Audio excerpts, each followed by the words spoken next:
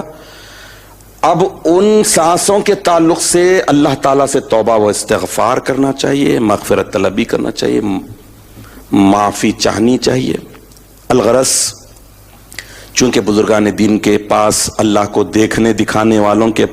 پاس، ان کی راتیں، ان کے دن سارے کے سارے عبادتوں سے، اور وہ اعلی عبادت جو خدا کو دیکھنے والی تھی، وہ عبادتیں بجا لانے کی وجہ سے ہر رات ان کے پاس شب معراج، شب برات اور شب قدر کی مانند تھی۔ خلاصہ یہ کہ شب معراج کے مقدس موقع پر رات کو عبادتوں میں گزارنا چاہیے۔ فرض نمازیں جو قضا ہو چکی ہیں، ان نمازوں کی قضا کرنی چاہیے، ذکر اللہ میں وقت گزارنا چاہیے، توبہ و استغفار میں وقت گزارنا چاہیے، ماضی کی زندگی پر، کوتاہیوں پر، ماضی کے زندگیوں میں عبادتیں نہ کرنے پر شرمندہ ہونا چاہیے، روتے رہنا چاہیے، اور مستقبل کی پلاننگ کرنی چاہیے کہ فیوچر میں نماز کی پابندی کا عہد کرنا چاہیے، ذکر اللہ کی پابندی کا عہد کرنا چاہیے، اور قرآن حکیم کی تلاوت معنی اور مطلب کے ساتھ کرنا چاہیے کہ اللہ تعالیٰ کیا فرما رہے ہیں، اللہ کیا حکم دے رہے ہیں۔ اپنے کلام پاک میں، اپنے عشق نامے میں اللہ تعالیٰ